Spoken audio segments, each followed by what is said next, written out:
Tov, shalom uvracha. Ça me fait plaisir de vous voir, malgré le corona qui s'excite de plus en plus. Et ce qui est en train de se passer en ce moment, ça fait que confirmer ce que j'ai toujours dit.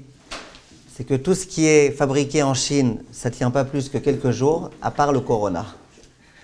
Made in Chine, ça fait déjà combien de temps que ça dure?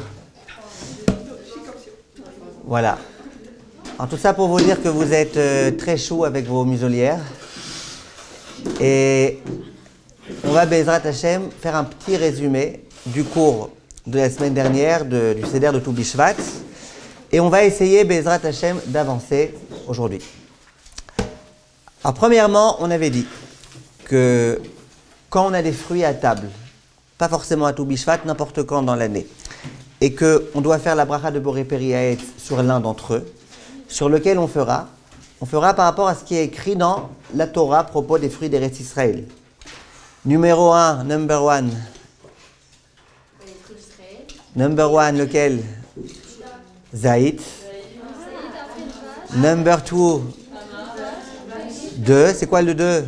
La date. Après, Eretz Rita sera Geffen, Teena, Rimon. Voilà.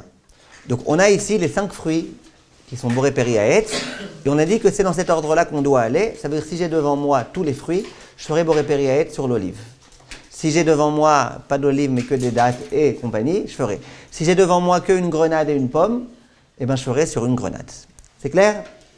Après on a dit que, à part ça, d'une façon générale, dans les dîners Gdima Bibrachot, il y avait quelques halachot qu'il fallait connaître.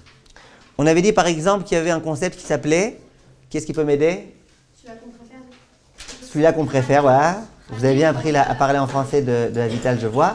Celui-là qu'on préfère, c'est quoi? C'est Chaviv.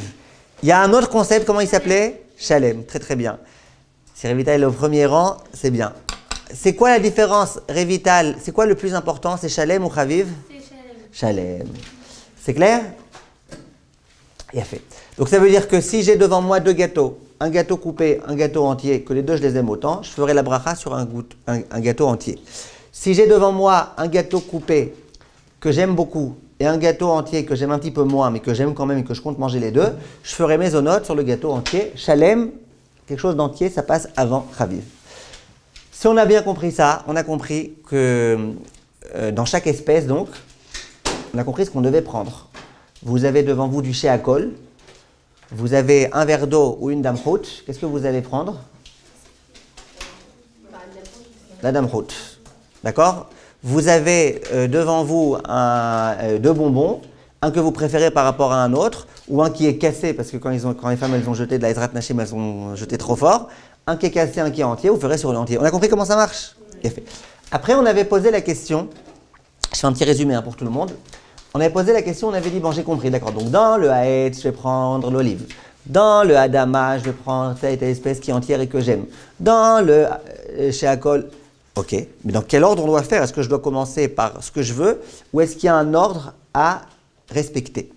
Sur ça, on avait dit la semaine dernière qu'il y avait un ordre à respecter et que cet ordre-là, c'était que d'après tout le monde, on commence par un motzi si on veut manger du pain ou par mésonote si on vient manger du mésonote.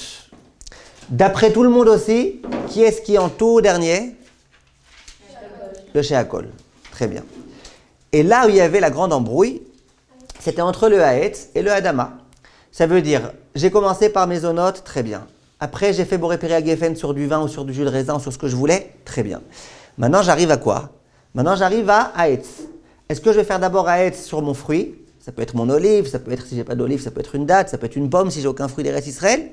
Ou est-ce que je vais d'abord faire Adama sur ma pastèque si j'ai de la pastèque? Qu'est-ce que je fais? Alors sur ça, on avait dit que d'après le Kaf HaChaim, aidez-moi s'il vous plaît, Tehila, d'après le Kaf HaChaim, le Kef HaChaim, d'abord Haetz, après Adama, comment on avait appelé ça? Maga Esh. Ça veut dire Gimel, c'est Geffen, Aïm, c'est Haetz. Et Aleph, c'est Adama. Haetz, ça passe avant Adama dans tous les cas. N'est-ce pas? Et que se passe-t-il? C'est Déborah, c'est ça? Vous avez complètement changé les places là pour m'embrouiller. En plus, vous avez mis les muselières. Vous avez changé les places pour m'embrouiller. Mais ça, je vous reconnais. Alors ça, c'est Haetz et Adama. C'est le Kaf HaChaim. Très bien. Qui est-ce qui peut m'aider d'après le Chafetz Chaim, à ne pas embrouiller avec le Kaf HaChaim. Oui. Ce qu'on préfère, ça veut dire, est-ce que tu préfères la pastèque ou est-ce que tu préfères les olives? Si tu préfères les olives à la pastèque, tu feras Etz. Si tu préfères la pastèque aux olives, tu feras d'abord Adama.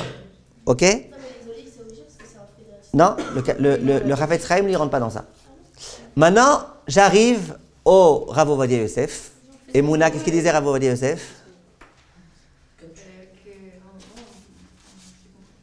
Hein?